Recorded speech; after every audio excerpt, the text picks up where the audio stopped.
You're listening to the Lean Six Sigma for Good podcast. We help you learn how Lean and Six Sigma concepts can be applied to nonprofits, NGOs, and not-for-profit organizations.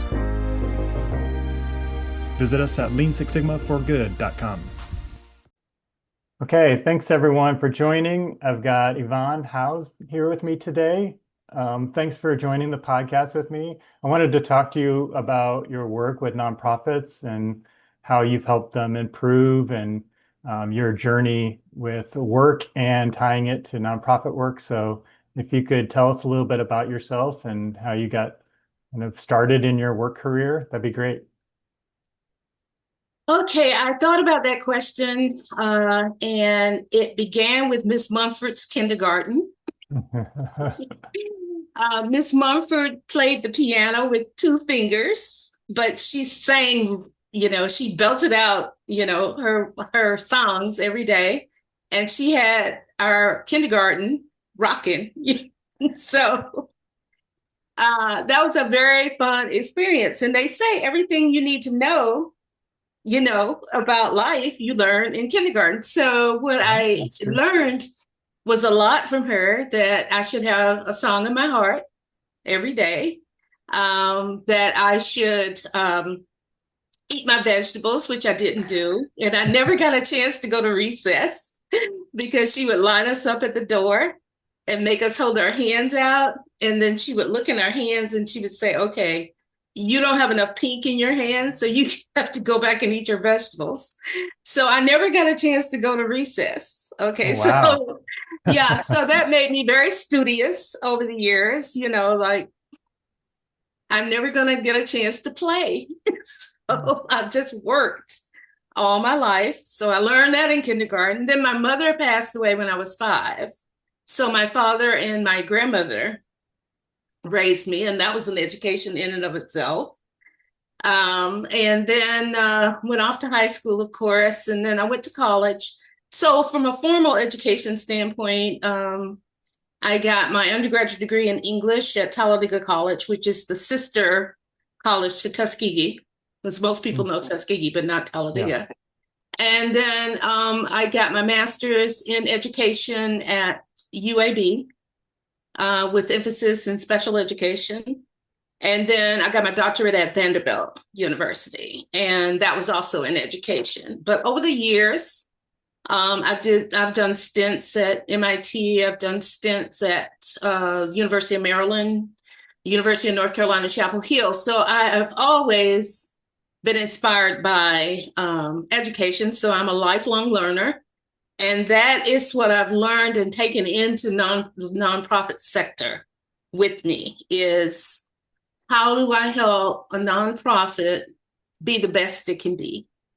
So I was married to a chemical engineer who could do data analysis and statistical process control on peas.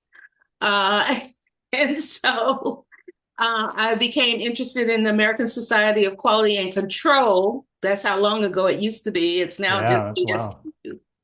And then I became interested in the Baldrige, and now it was called the Baldrige National Quality Award, and now it's called the Baldrige Performance Excellence Criteria Framework and Criteria, I think is how they've named it now. Okay. So I've been heavily involved in this whole quality movement for a long, long time. When I was invited to join boards, and I joined 3 at one time. I was on 3 boards at one time, and I was chairperson of 2 of those. And I would say, I guess the experience for me was a great one, but it also led me to think, what do I need to do, or what can I do to make this situation better? Because every board meeting, I didn't care which one I was on, when the staff came in and made a presentation, they always wanted more. But they couldn't tell you what they had used the other money that you had provided or the other approvals that you had agreed to. They had no way to tell you how successful they were or unsuccessful they were. And so I started my company as a result of that. And the name of my company is CYA, Cover Your Assets. That's great. Because I was very much into evaluation at that time. You know, we weren't using quality, we were using quality tools, but most of it was through an evaluation process for a nonprofit, which was quite different than what you see in manufacturing, for Yeah. example. But that's kind of my history and background. I'm a Kellogg National Leadership Fellow. I mean, I've done a lot of stuff. Society of Research Fellow. I mean, a lot of those things are important for my career path. But as it relates to my nonprofit work, what I found was having an experience as a board member and as chairman of boards led to my interest in leadership, and I have maintained that interest over the years.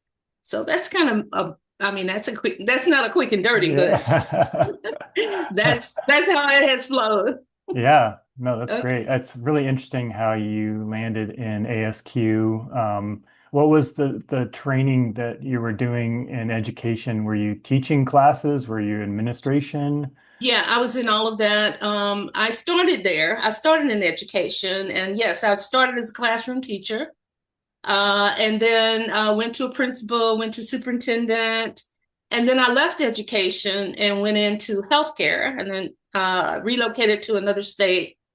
Ended up in healthcare, headed up the Center for Health Statistics and Vital Statistics Bureau for the state of Texas, and then left there and went to the Texas Department of Transportation.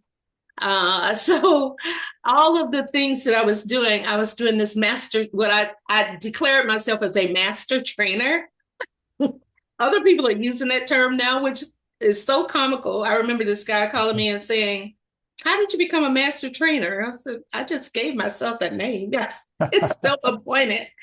But other people are using it, which is kind of cool, you know, like you're a pace setter, you know. Right.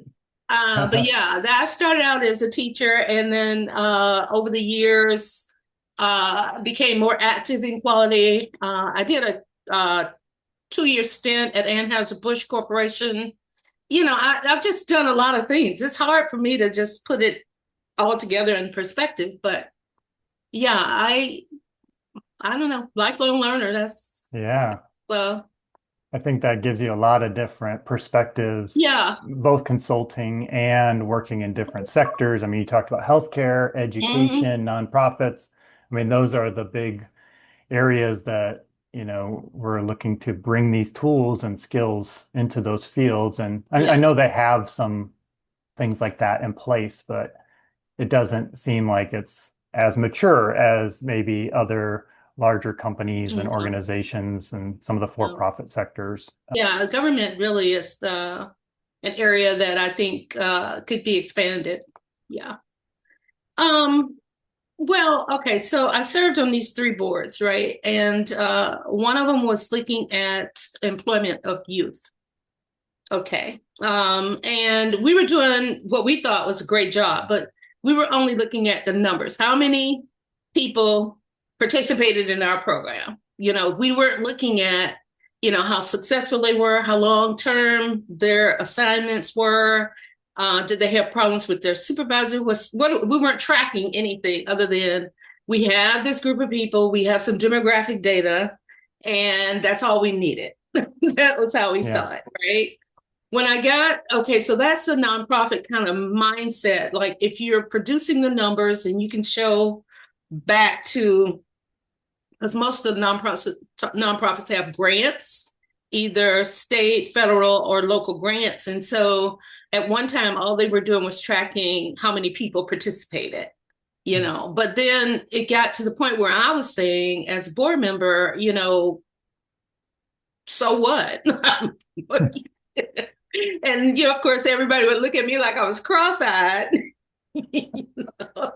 But I couldn't fathom how much money we were spending, only for you to tell me how many people participated in the program with no success measures, no indicators of anything of any kind. So that's what we started putting in place, looking at length of employment, interactions with peers. We don't track any of that stuff. And that's what makes a successful job. So the board in a lot of the nonprofits don't have an understanding about that data collection, that need for speed, that need for precision. They don't get that. So if we're starting in the arena, in the nonprofit arena, and we're only looking at your managers and your frontline staff, it's not going to be as successful as if you can get your board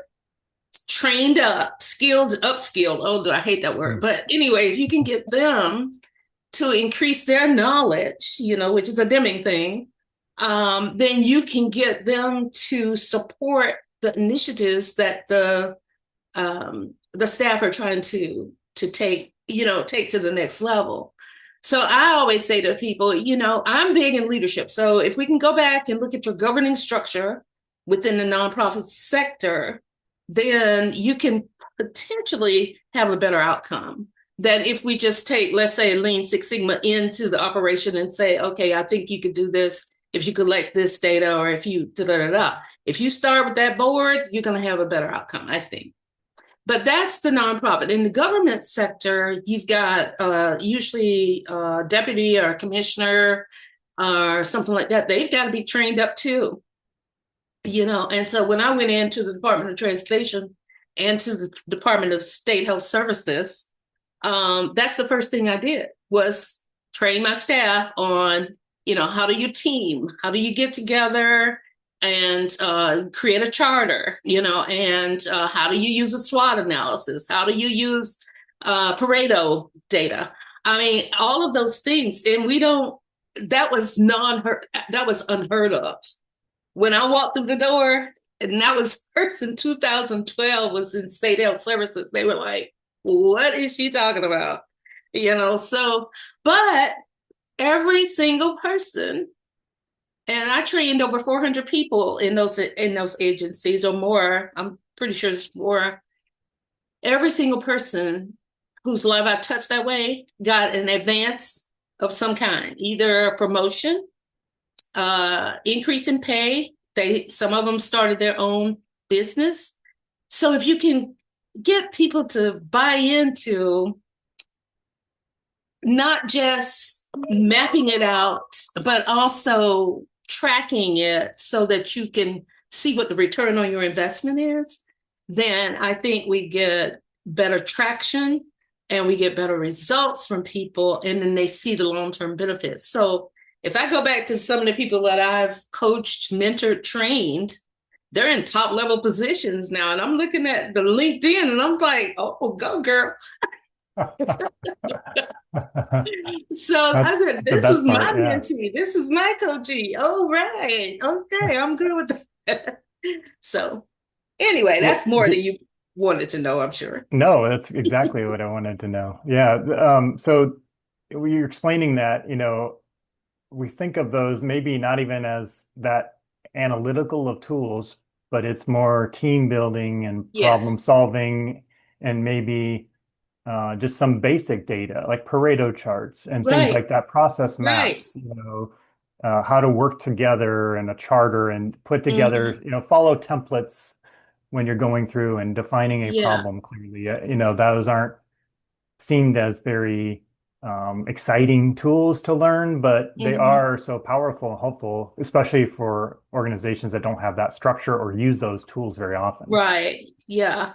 The Sprint Corporation, let's take them. They use a SWOT, for a week. They get in the trenches and look at their SWOT for a week. I couldn't believe it.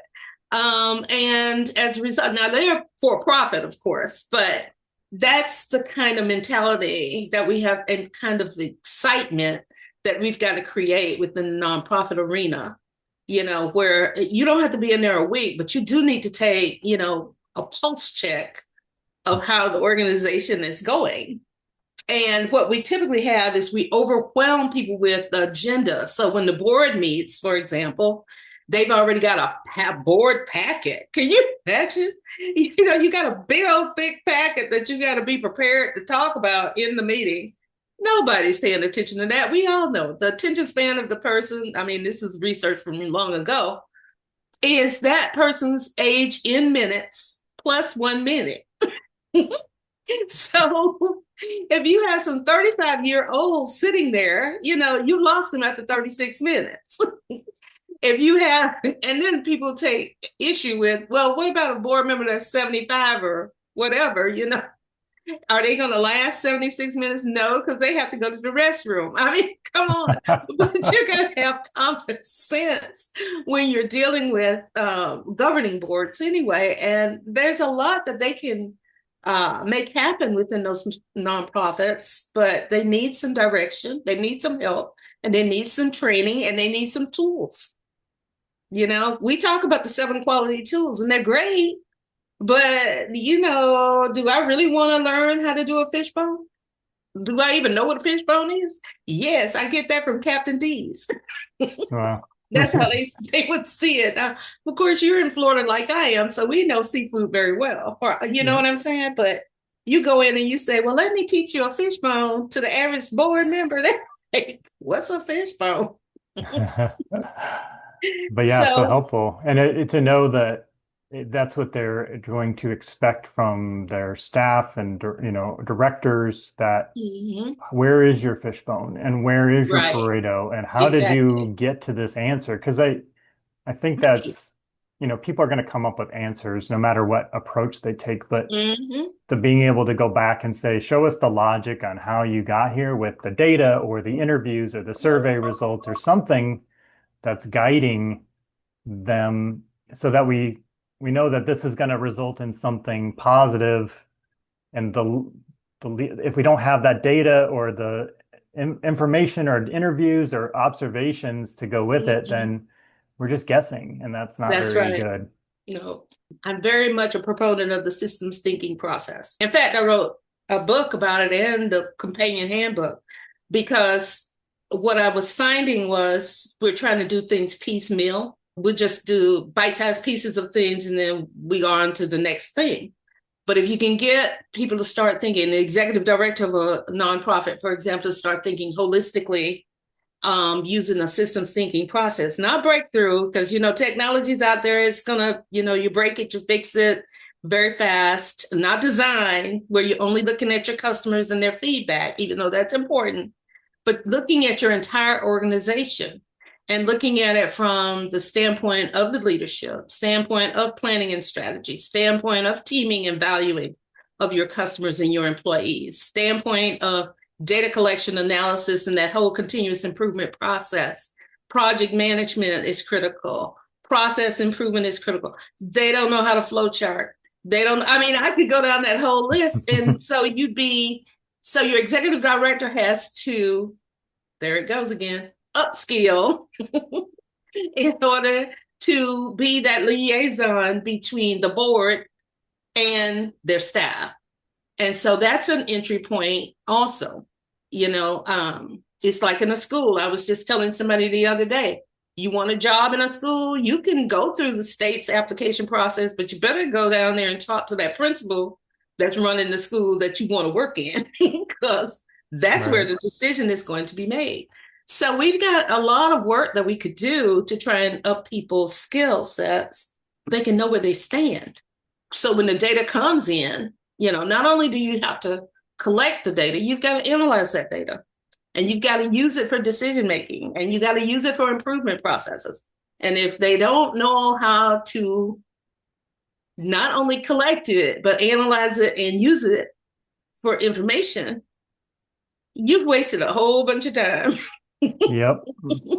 That's right. It is a lot of wasted time collecting information that's not used. You're right. That's just as bad as not collecting it at all. It's better not to collect it in some cases. Yeah. And speaking of waste, in nonprofits, this is the other thing. I think we have a wonderful opportunity to get them to understand those 8 types of waste. But at the same time, the ones that are the most important are redoing work. If you got to go back and redo something, you've got errors and defects and you got to redo it, the time, the money that takes, the resources that uses and consumes, that's crazy. And then waiting, like in healthcare, if you got a nonprofit healthcare arena, I mean, in every situation, whether it's private or private or nonprofit, if you've got a patient waiting, that's waste. Reducing errors and wasting time, those are my two favorites out of the eight types of waste. But there's so much we could do. There's so much we could do just to increase their understanding of how they could make a difference with some of the smaller things, not the major mega kinds of things we do in quality, but just some of the smaller things, bite-sized pieces of things that they could do. I think it would make a difference. On your systems thinking book. So Yeah. and I'll link up to that in the show notes Oh, for okay. people to check that out, because I think that would be Yeah. really good. Oh, cool. How did you like evaluate an organization around their approach? Is it like an assessment, or were you utilizing some framework? I know you were starting probably before there was Baldrige, or were you using something like that to help assess Yeah, that? I Or created my own systems thinking framework. Okay. okay, And very it cool. includes those four things that I mentioned. Leadership being number one, which parallels to both the American Society of Quality's personal, I think they call it personal learning, as well as to leadership category one in the Baldrige, because the Baldrige has those 7 categories. Okay. Well, my model, leadership and followership, because we forget that there are people who are great followers. Hmm. Okay.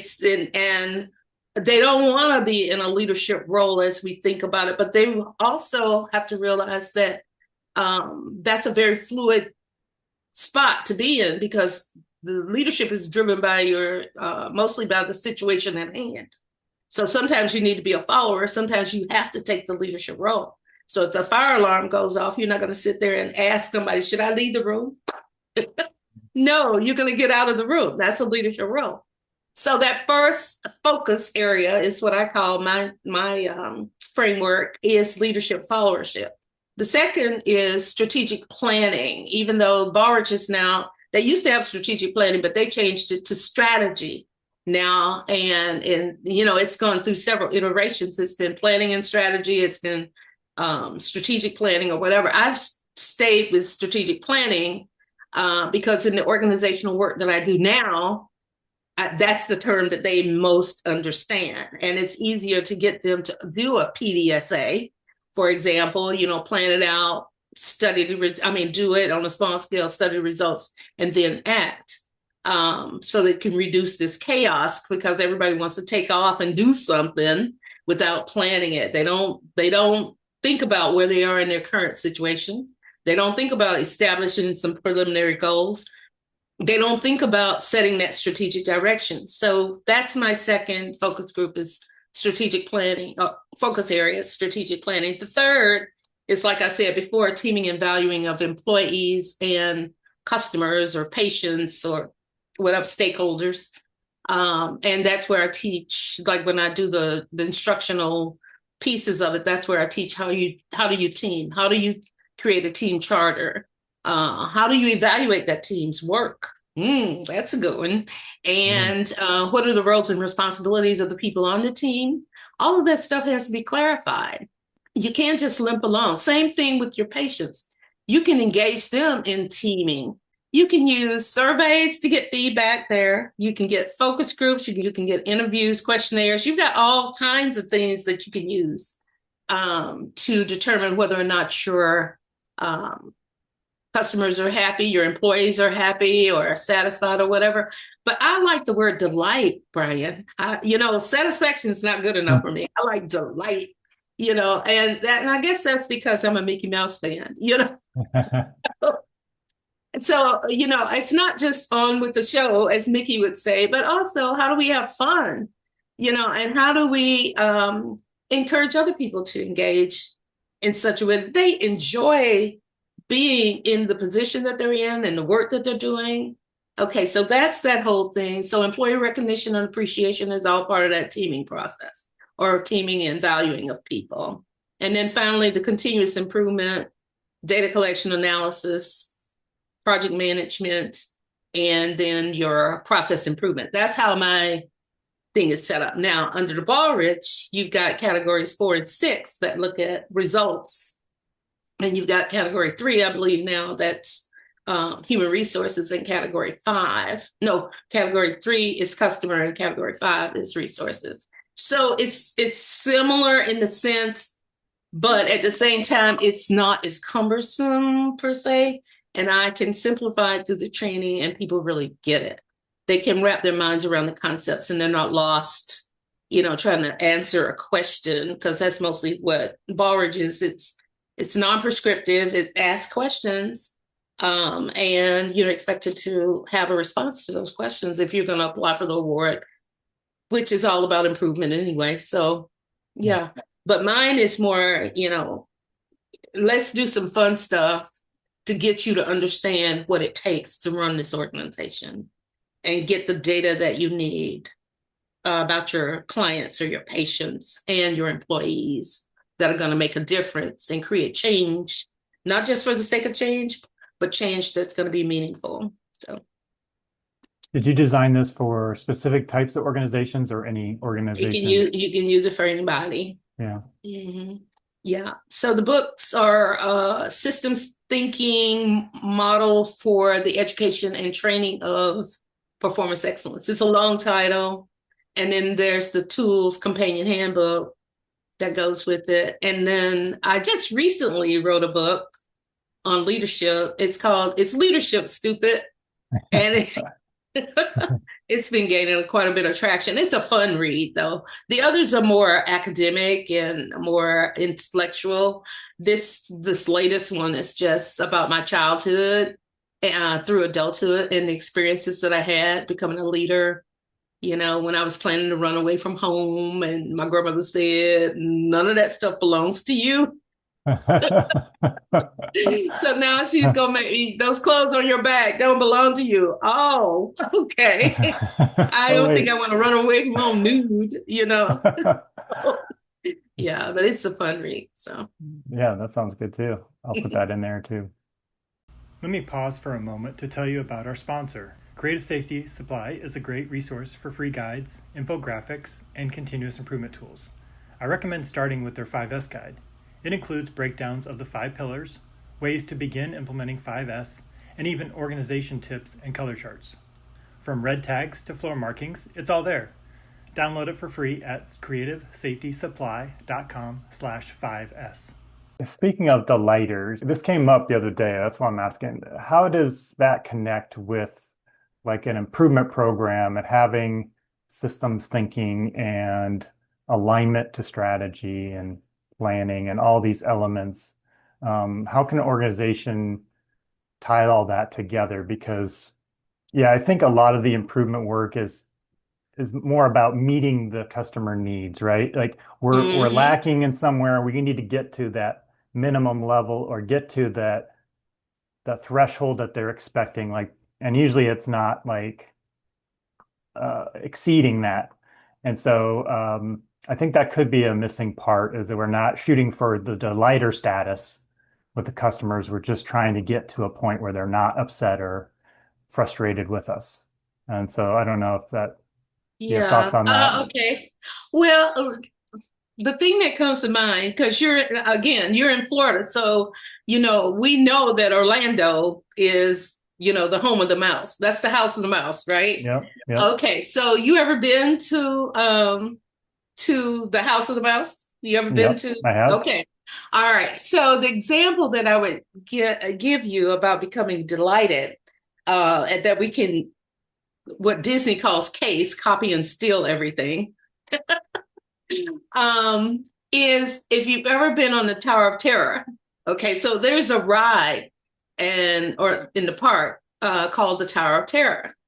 And the Tower of Terror is where you go up and and it drops you really quickly, right? Yep. But before you get on that ride, there's a kiosk there where people's pictures are coming down where the camera snapped at that drop. So your hair is standing on your head, your eyes are popping out, and you want to get your picture off of that kiosk as fast as you can. So you go up and you do your ride, they snap your picture, and oh my goodness, and you look like you just stuck your finger in the electric socket. And so, but what Disney does, it's very clever. Okay, so they say in order for you to get that picture, you got to pay $35, right? Okay, so now because you want that picture because you don't want anybody else to see it, so you pay that $35, and then you go out the park. You're getting ready to go out the park, and you see this T-shirt or sweatshirt that says, "I survived the Tower of Terror." Gotta have one, right? Got to have one. So now you spent $50 on the sweatshirt or whatever, $35 on the picture, and you get outside and you can't find your car. Okay, so what happens? You're out there and a little question mark comes over the top of your head, and this little trolley comes along, and the guy says, may I help you? And you say, I can't. And he says, find your car? You say, yes. He says, well, when did you come into the park? I got there about 10 o'clock. Okay, so he goes to his computer, he pulls up the screen. He says, your car's parked on row I or J. Hop on and I'll take you there. Wow. Now, that's delight, because if you had come out of there and you had spent $85 and you come out and you can't find your car, what are you going to remember? You're going to remember how hard it was for you to find your car. Disney parks cars all over the place. They don't have time to have you being mad at them. They want you to have a delightful experience. So they put everything in place. There's an article that I read years ago called The Experience Economy. And it's from the Harvard Business Review. I can't remember who the author is right now, but it's a wonderful example of how do you create delight. Give the patient, give the customer, give the employee a delightful experience, and therefore it will be memorable, and you can always return to that, and people will always return to you, because loyalty, we don't a lot of times check our loyalty measures, but repeat business, if somebody wanted to use, let's say in this employment situation, returns after they've been, successful for a couple of years or whatever, and they come back to you as within your non-profit sector, then that's a win for you. So yeah, they were delighted. They enjoyed it. They want to return to you. So we shouldn't just be collecting satisfaction data. We need to be collecting loyalty data as well. And we need to be looking at how can we make it a delightful experience, no matter what the situation is, and no matter which organization it is. So that's more than you wanted to know. I know. No, not at all. That's great. I think that's, tracking the right things. Like you said, maybe it's return guests or loyalty or something like that gets at a different type of thing than just visitors, right? Right. Just exactly. Counting number of people, but that could be for many different reasons. But if they're not coming back, that's pretty insightful. And so, I think being able to think about like, what is our real goal and can we measure that somehow, at least an indicator that would point to we're going in the right direction. Right.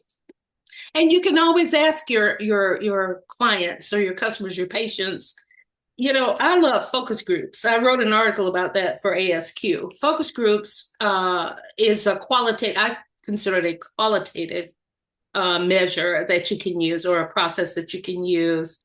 And it's about the questions that you ask. Okay, so if you spend some time in the trenches really coming up with 7 to 9 good questions, then you can get some good information. And you can also have repeat groups, which gives you more people. So even though you might run a survey and your return on that survey is 20%, if you have 7 to 9 or 7 or 8 people in a group and you run that group 4 times, now you're looking at 32 potential pieces of data that you can use to make decisions about what worked, what didn't work. And we don't ask that question, what didn't work? We don't want to know, but if we start looking at what didn't work and then talk about how we can improve that and what opportunities have we missed, then I think we have a better conversation. It becomes more of a scholarly conversation as opposed to, oh, we're doing great work, but we're never asking the question, what didn't work? What could we have improved on? The biggest room in the world, this is my theory, the biggest room in the world is the room for improvement. I like it. So. Yeah, I think that's the mindset that a lot of organizations struggle with is connecting like problems and making it seem like that's a negative reflection of the organization or that they're going to get reflected on negatively if we talk about the opportunities or the improvements or the problems that are happening. But without that, you're not focusing on the right things, and you can come up with new programs and initiatives and marketing and stuff, but people get frustrated with the problems, right? And that's a deterrent. And so if they can look at it more as an opportunity, as potential improvements to make things better, to meet their goals and mission work, and it's not a negative. It's everyone's got problems. The best companies in the world, Toyota is the model You're for like right, how to do exactly. improvement. They've got problems every day that they deal Every with. day. So like no one's perfect, but I think there's a fear that still shows up in some of these sectors and organizations that they'll have to get over in order to move in that direction. I remember going into a job. Whenever I go into a job, I always convene what would you call it? Listening session or something, or Well, yeah, it's every employee though. Yeah, every employee. And they have to, in one situation, I had them write down, ways that needed to be improved. Okay. And you could not leave the auditorium, couldn't leave the area. I would stand at the door and they would have, in order to get out of the auditorium, you had to hand me at least one thing on a Post-it note, right? yeah. So you collect that data and you look at it and you know what it showed? Out of the 312 people and their feedback, the number one concern was there was no water in the staff canteen. That was the number one concern, right? I was a hero overnight. I was a hero. I can get water in here. That's not that hard. You know what I'm saying? But you got to ask the question. You have to ask the question, how can we improve it? If you never ask the question, you don't really. I just did a nominal group technique with an executive team. I think they had like 160 ways, and that's always my question. How can we improve your organization? Now, I think they had like 162 ways to improve. But if I never asked the question, and they never even thought about it before, they just were clicking along, happy-go-lucky. But when they really started getting entrenched, number one, of course, like most organizations, is a lack of communication. That was number one. So then we know that's an area we need to work on. How do we get people to work together in teams so that they're communicating, so they're collaborating, so they're cooperating, but you don't ask. So, people are angry about things and nobody's even asked them. What's upsetting to you today? What is stressing you out today? Nobody's asking the questions. And then people have their lips poked out, as my grandmother would say, or they're rolling their eyes, as my father would say. And we're just going along, pretending that everything's fine. And it's really not. So, yeah, we got a lot of work. We have a lot of room for improvement. Yeah. Yes. Lots. On the nominal group techniques, I don't think I've talked about that much. So I'm assuming you're doing a ranking with different weighted criteria. Can you talk through that tool and why you chose that sure. one? Okay. So the nominal group technique is a brainstorming technique. Brainstorming comes from Stufflebeam from years ago, maybe even in the 50s. But anyway, the nominal group technique, and the reason they call it nominal is because you're numbering things. Okay. So once you go around like a round robin, each person can offer their idea, or if you get to a person who doesn't have one, you just pass. They just say pass and you go to the next person. So the idea would be is to get to at least 26 ideas, because that's when, the first 26 are supposed to be just kind of routine. But once you get to number 26 and go to number 27, then you get more creative and more innovative thoughts and ideas. And you see it happen, so you have to be a really good facilitator to push it. So I usually try and push it at least another 26, right? But once they get, like if you got 8, 9, 12 people, once they get going, you don't want to stifle that innovation. So you could go probably, I guess the highest I've ever been is like 170 something, but you can really push that. So the ideas are there. You go back, you start at number 1, and whatever that is, let's say lack of communication was number 1. And then you look on that whole list of ideas that relate to that number 1. So people say, people aren't talking, it may be something as simple as that, Reading or it might, emails. they're not reading their emails, whatever it is. So anything related to communication, you make that the point of tracking the rest of the things that are in the list related to communication, and you just mark that. Each one of them has a number. So now you just mark through that particular statement and take that number and put it up by number 1. So let's say number 11 said, people don't talk. Okay, so you mark out people don't talk, you put number 11 up to, and so what you start to see is about 7 or 8 categories that develop, and so first you do the numbering, then you do the prioritization or the categorizing, put them in the categories, and then you do like I do a gallery walk, which is where you list the top 7 to 8 categories, and then you can do an affinity diagram where you put the little dots, but you can't let other people see what other people are putting up there. That's hard, So you turn it around, turn the flip chart around, let's say, and then give people the dots and they go up and they pick their top 3. And then these are the things that the top 5 are the ones that you want to work on for the organization. It's a pretty cool tool. I really like it. I use it a lot. I've used it with boards. And it works very well with nonprofit boards. They really like the excitement of it because they get a chance to have input, which a lot of times the boards are never asked to join into the organization's, operations. And so that's problematic. But I've also used it with frontline staff. So it can be used with any segment. Yeah.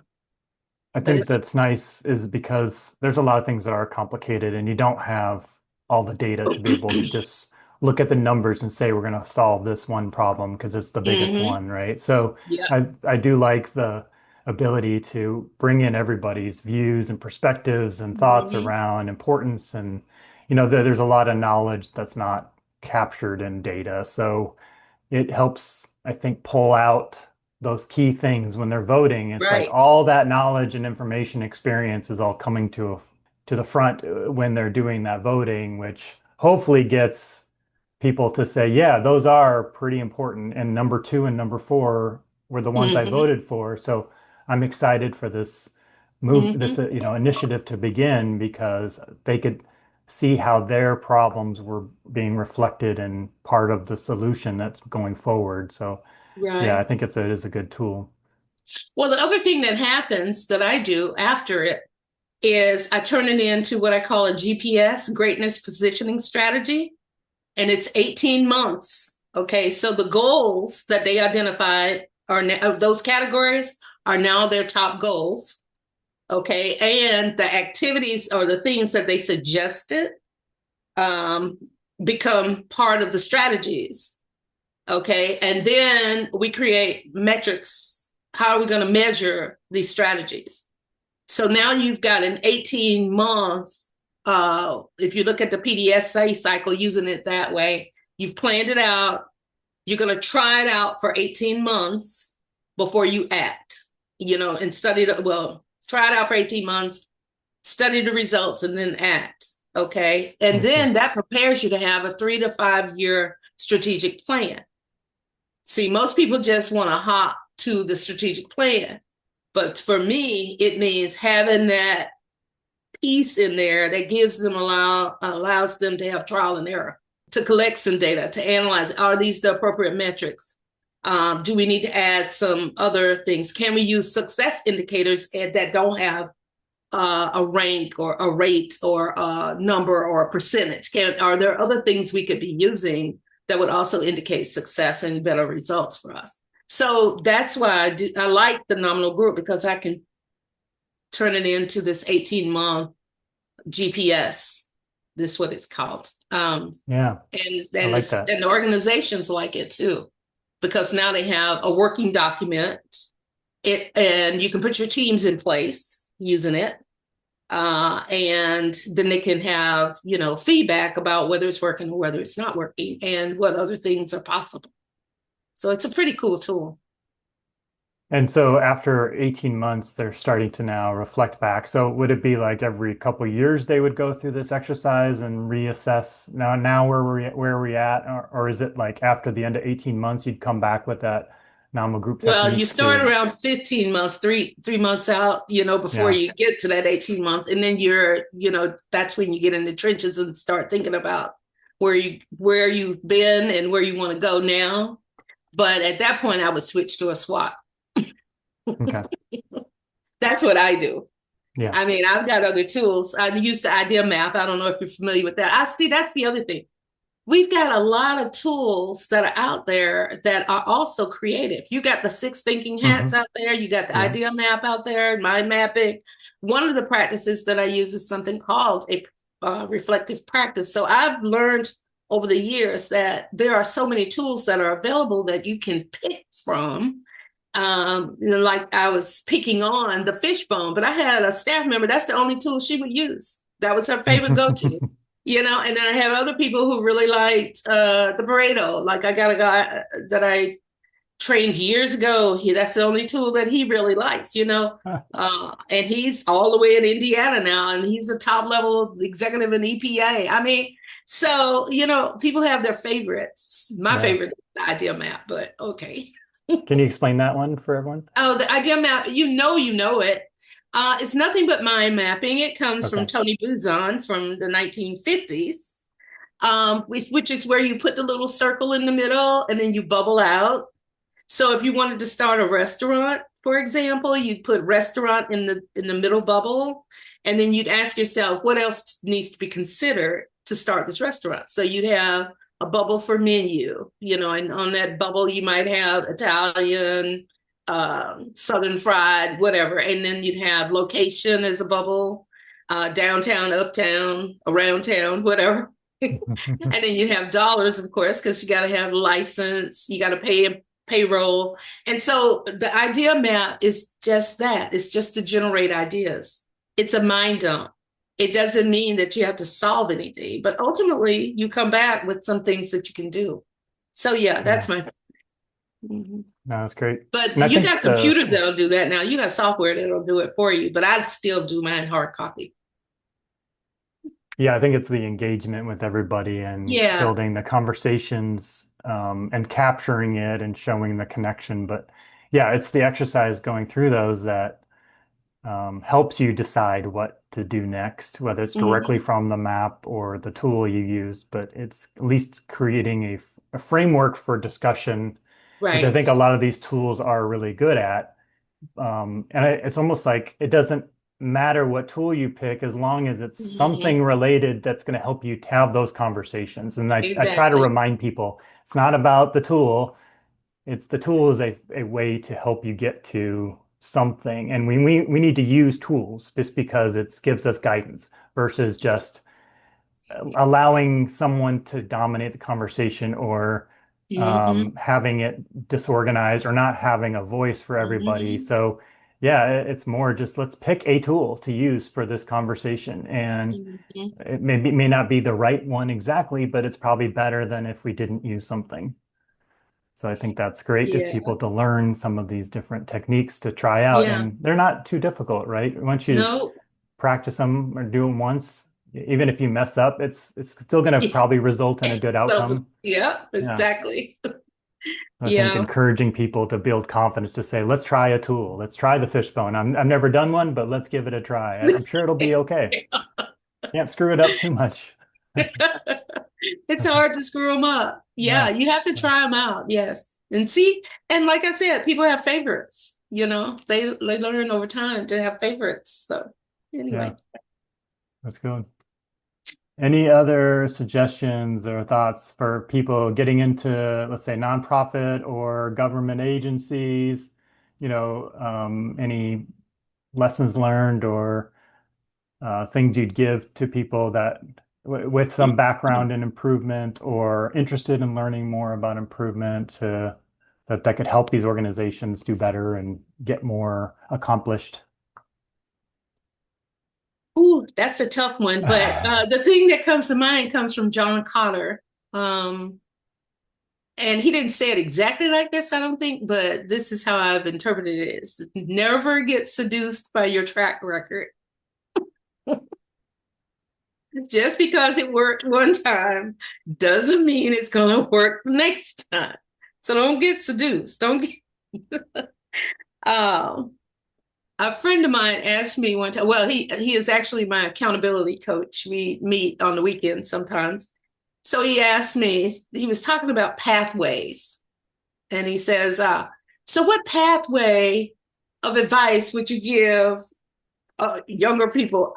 I don't know. Follow the yellow brick road. That's But after I got off the phone with him, I was thinking, that wasn't a bad suggestion, and I'll use it here. You got to have a heart, okay? Yeah. You got to be in the trenches and understanding what's important to people. You got to have that heart, okay? So you got to care. I guess it's bottom line. You got to think, okay? So you need your brain, okay? Hmm. And I tell people this, you need to read because reading is not just fundamental. Reading will provide you with information that perhaps other people don't have, because a lot of people have abandoned reading. They're just doing everything audio listening, and that's great. That's a great tool as well, but you also need to sometimes just pick up a book and read it. Okay, and everything you want to know about leadership, about quality, about performance excellence, it's in a book. Yep. Okay. And then the courage to act. So we got the heart, you got the brain, you got to have the courage. Because even if you come up with something that you want to take further, you got to have the courage to really stand firm in that and be totally convinced that, and have faith that it's going to work. So perseverance is something that I learned. I tell people all the time, they roll their eyes at me. Speaking of rolling eyes, I said the only characteristic, I guess I should call it that, or attribute, I don't know which it is, that a leader needs to have is perseverance. Because it's like your kid. I don't know if you have kids, but like if you say to your child, your child says, "Will you take me to McDonald's?" And you say yes, you're going to McDonald's. I don't care if you go home, put on your pajamas, and get ready to go to bed. That child's going to come in there and say, "You said you were going to take me to McDonald's." Yep. And they're going to stand there until you get up in your pajamas, go to McDonald's because you promised. And that's Yep. what we do in quality. We promise and then we have to deliver. That's the advice that I would give. You persevere, you act, you have the courage, you think, you do all those things, you read, persevering, but you got to if you promise, you got to deliver, you know, because if you don't deliver, you're going to lose people, and they won't, your reputation is at stake, Hmm. Yep. so if you deliver promise. So those are the kinds of things I would never give up. Oh, you know what? There is one thing in my book that if people get this last one, is honoring your dash. Are you familiar with that? The dash? No. Okay, it's from your birth to your death. It's your legacy. Mm, There's a dash from 19, whatever you were born, to 19, whatever you were born. Honoring your dash, give it purpose, fill it with love, appreciation, all those things. What are you doing with your dash? And of all things I do with mine is have fun. So that's what I would say to people. If it's not fun, you don't want to be engaged in it. You want yeah. to have a good experience.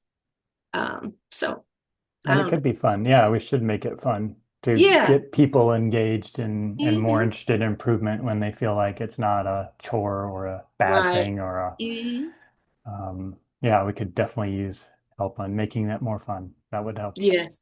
Okay. Those are great. I like the Wizard of Oz analogy. That's a good one to Okay. think about. Yeah. Yeah. All right. Well, I don't know. I thought of it. I don't know why I said it that day, but since that time, I've come back and really kind of rationalized it, I guess. Yeah.